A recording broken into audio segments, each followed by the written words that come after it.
तो बच्चों question number 4 है हमारा, given that HCF 306 and 657 equal to 9। मतलब 306 और 657 का जो आपको HCF दिया गया है वो 9 दिया गया है, और आपको फाइंड क्या करना है, फाइंड LCM 306 और 657। तो सीधा सिंपल सा क्वेश्चन ये कि ये दो नंबर हैं जिनका HCF कितना है 9, और हमें बेटा इसका निकालना है, क्या हमें इसका LCM निकालना है। तो आप जानते हो क्या होता है हमारे पास formula, LCM into HCF equal to product of two numbers. ठीक है बच्चों, बस हमें इस फॉर्मूले में अपने क्वेश्चंस की जो वैल्यू दी है उनको पुट करना है। तो एलसीएम तो हमें फाइंड करना है, तो एलसीएम की जगह एलसीएम रहेगा, और एचसीएफ की जगह क्या आएगा। आप अगर एचसीएफ को देखें, इसमें हमें इसमें एचसीएफ कितना दिया है 9, तो इसकी हम क्या लिखेंगे 9, और प्रोडक्ट ऑफ टू नंबर्स, तो वो दो नंबर कौन कौन से, एक नंबर 306 है बच्चों, और एक नंबर 657 है। तो इसको यहाँ लिख दो 306 इंटू 657। ओके, अब हमें करना क्या है, अब हमें एलसीएम निकालना है। तो एलसीएम जब हमें निकालना है, ये 9 किस में है, इसके साथ मल्टीप्लाई में, तो अब ये साइड में किस में आ गया, इसका डिवाइड में, 306 इंटू 657 और अपॉन में क्या है 9। बस अब आप इसका डिवाइड कर दीजिए इसको 9 से, 9 7 या 63, कितने करिए 2, 9 3 जा 27। तो हम जब एलसीएम निकालेंगे तो 306 का मल्टीपल किस में करना होगा हमें, 73 में। तो जब हम मल्टीप्लाई करेंगे इसका तो ये हमारा कितना आएगा 22,338। ओके बच्चों, तो क्वेश्चन नंबर 4 में हमें केवल इसमें एलसीएम पता करना था, जो कि हमारा आ चुका है। तो आंसर हमारा इसका क्या आएगा बेटा 22,338। ओके, तो इस तरीके से हमारा क्वेश्चन नंबर 4 कंप्लीट हो गया। अब हम चलते हैं क्वेश्चन नंबर 6 की तरफ। तो बच्चों क्वेश्चन नंबर 6 जो है हमारा वो थ्योरेटिकल क्वेश्चन है। थ्योरेटिकल क्वेश्चन मतलब उसमें हमें रिटन में ज़्यादा चीज़ें करनी है। तो इसको समझने के लिए आप सबसे पहले इसके बेसिक पे चलते हैं हम लोग। तो पहले हम इसके बेसिक समझते हैं, इसका मतलब क्या है। तो क्वेश्चन बच्चों हमसे क्या पूछा जा रहा है, check whether 6 to the power n can end with the digit 0।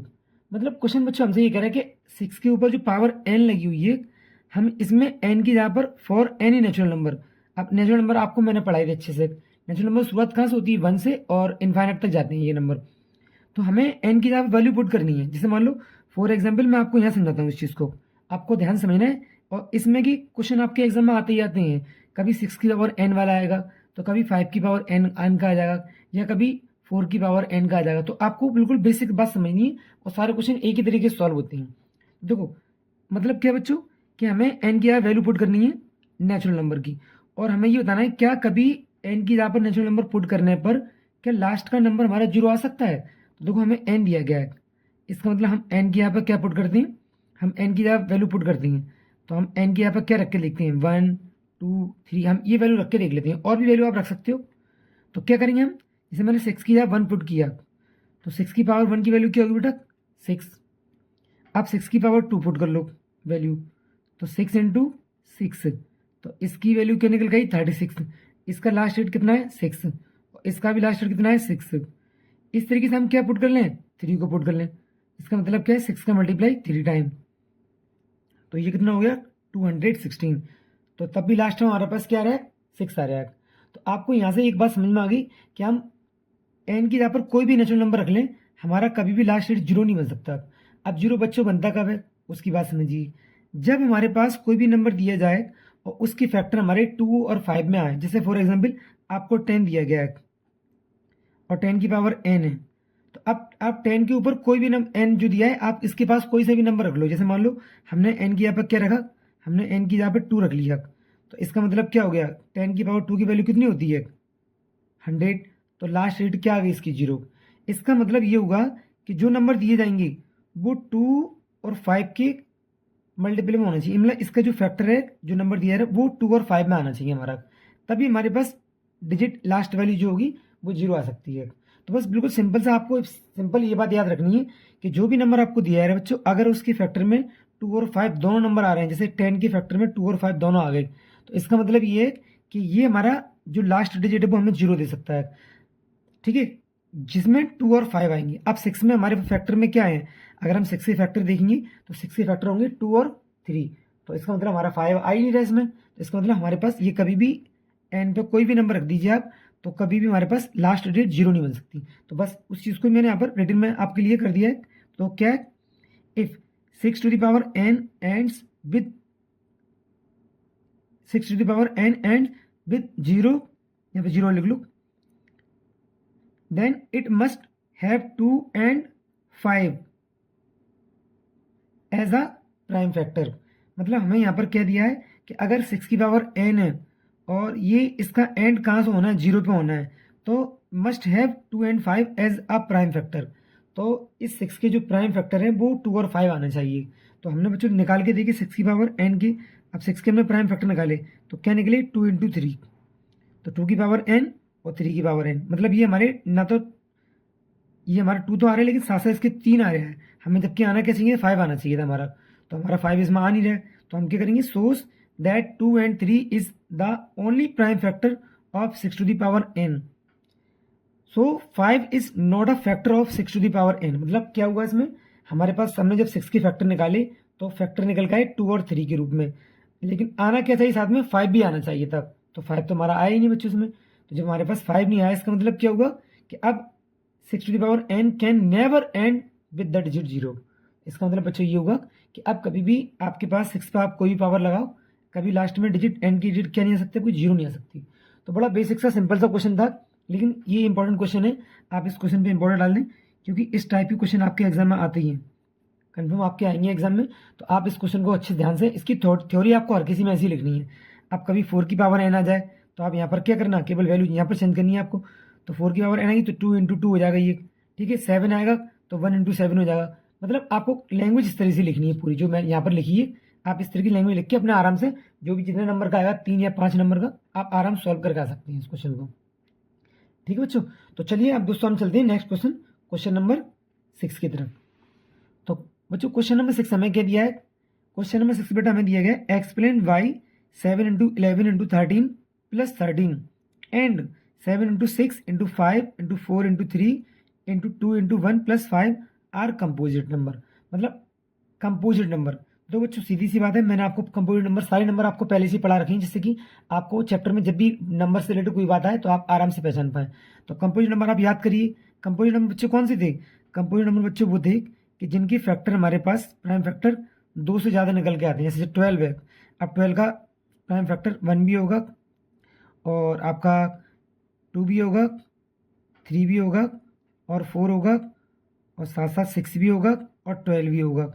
इसका मतलब क्या है कि इसके फैक्टर हमने प्राइम फैक्टर निकाले, कितने सारे प्राइम फैक्टर निकल के आ गए, ठीक है, 1 2 3 4 6 और 12, ये सभी क्या है इसके फैक्टर हैं, ठीक है। तो 2 से ज़्यादा फैक्टर आ रहे हैं, मतलब जिस नंबर के मोर देन 2 फैक्टर आ जाएं, कितने बच्चों, more than 2 factor. Simple language में इसका मतलब ये कि कोई भी नंबर 2 नंबर से ज़्यादा नंबरों की टेबल में आ रहा है तो उसको हम कंपोजिट नंबर बोलते हैं। अब 12 2 के में भी आ रहा है, 3 के में भी आ रहा है, 4 के में भी आ रहा है, ठीक है, तो इसका मतलब 2 से ज़्यादा नंबर आ रहे हैं, तो इसका मतलब 12 कैसा नंबर है, 12 एक हमारा कंपोजिट नंबर है। तो बस अब हमें इन दोनों में यही काम पता करना है, क्या कंपोजिट नंबर हमारे ये हैं या नहीं। देखो पहले आप इसको नोट कर लीजिए, 7 इंटू 11 इंटू 13 प्लस 13। सबसे पहले बच्चों आपको यहाँ पर ये देखना है कि दोनों में कौन सा नंबर कॉमन है। देखो 13 इसके पास है, 13 इसके पास है, मतलब 13 हमें कॉमन मिल रहा है इसमें, तो हम 13 को क्या लेते हैं बेटा, बाहर। तो ये क्या है, 11 इंटू 1 और प्लस 1, 13, अब 11 बन जाए 11 और ये कितना हो गया, और प्लस 1, ये कितना होगा बच्चों हमारे पास, ये हो गया 12। अब ये 12 हो गया, इसका मतलब 13 इंटू 12 को अगर हम फैक्टर निकालें इसकी 12 की, तो इसे हम क्या कर सकते हैं, 4 इंटू 3 हम इसको कर सकते हैं, और अगर आप 4 को भी निकालोगे तो इसको हम 2 इंटू 2 और भी कर सकते हैं। तो आप चाहो तो इसको और निकाल लो, कैसे, 13 इंटू 2 इंटू 2 और इंटू में 3, ठीक है। तो इसके जो प्राइम फैक्टर आ रहे हैं आप देख पा रहे हो अच्छे से, मोर देन 2 आ रहे हैं, मतलब इसके जो प्राइम फैक्टर निकल के आ रहे हैं वो मोर देन 2 हैं, ठीक है। तो प्राइम फैक्टर कितने बच्चों हमारे इसके, मोर देन 2, इसका मतलब ये कैसा नंबर होगा, ये एक कंपोजिट नंबर होगा, ठीक है। आप इसमें चाहो तो आप इसमें थोड़ी लैंग्वेज भी लिख सकते हैं। इट इज़ क्या लिखेंगे यहाँ पर आप इसको ब्लू पेन से ही लिख लीजिए। चलिए, तो हम यहाँ पर क्या लिखेंगे, its prime factor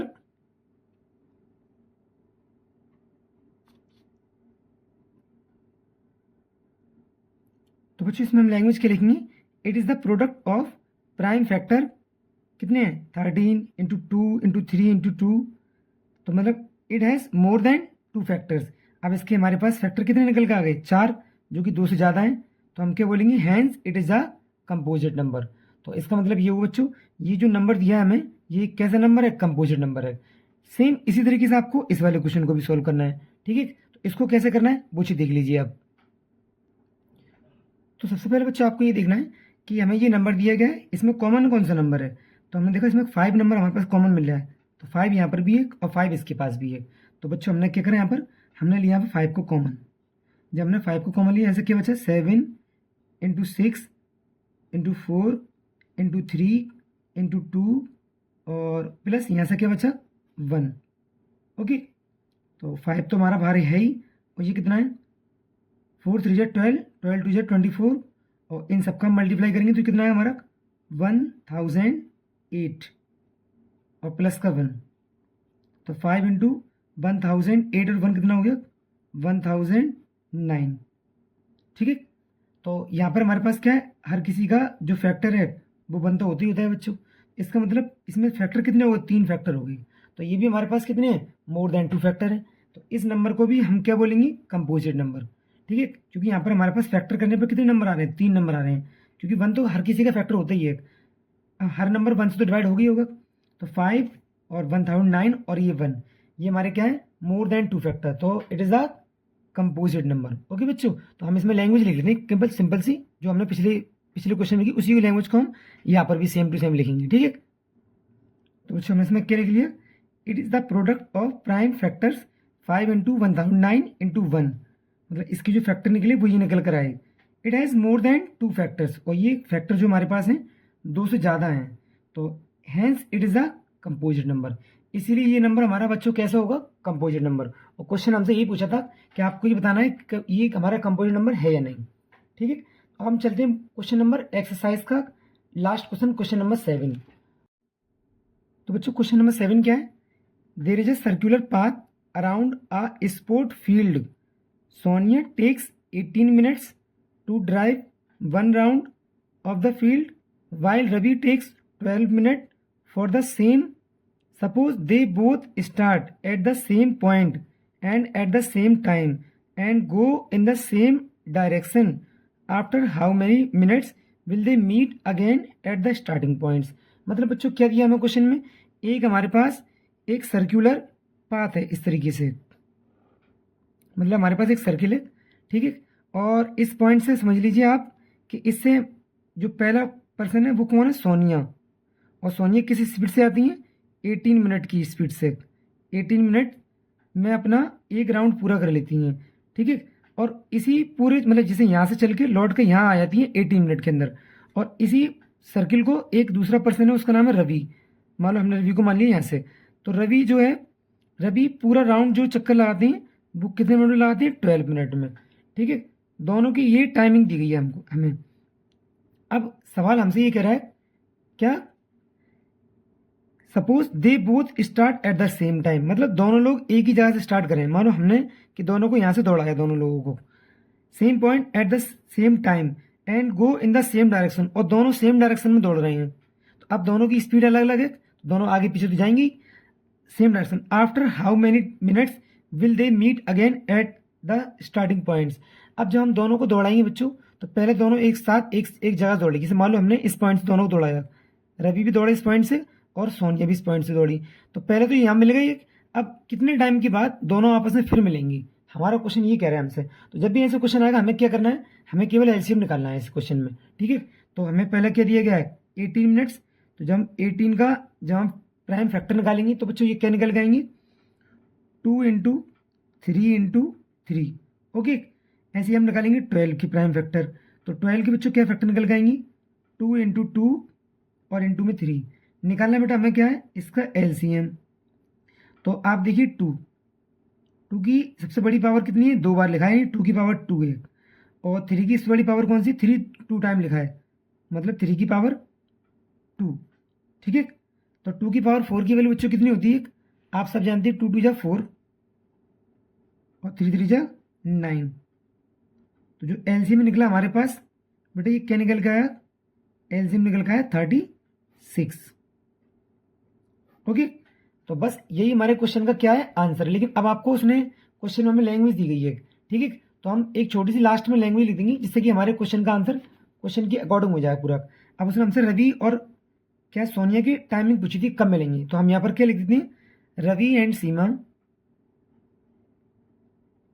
Sonia, Ravi and Sonia will meet together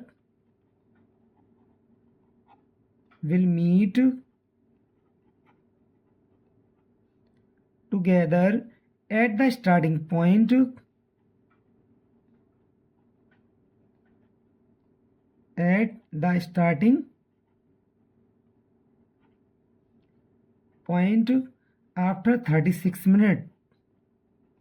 after 36 minutes,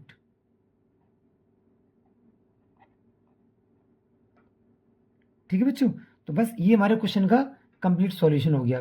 तो इस तरीके से बच्चों हमने अपने एक्सरसाइज 1.1 की सारे के सारे पार्ट और सब क्वेश्चन सॉल्व कर लिए।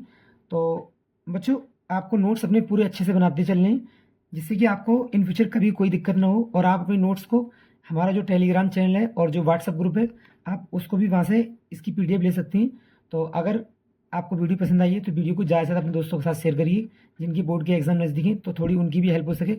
और अगर वीडियो आपको पसंद आ रही है तो वीडियो को ज़्यादा से लाइक भी करिए और अपने दोस्तों के साथ शेयर करिए। ठीक है, मिलते हैं नेक्स्ट वीडियो में। Take care yourself.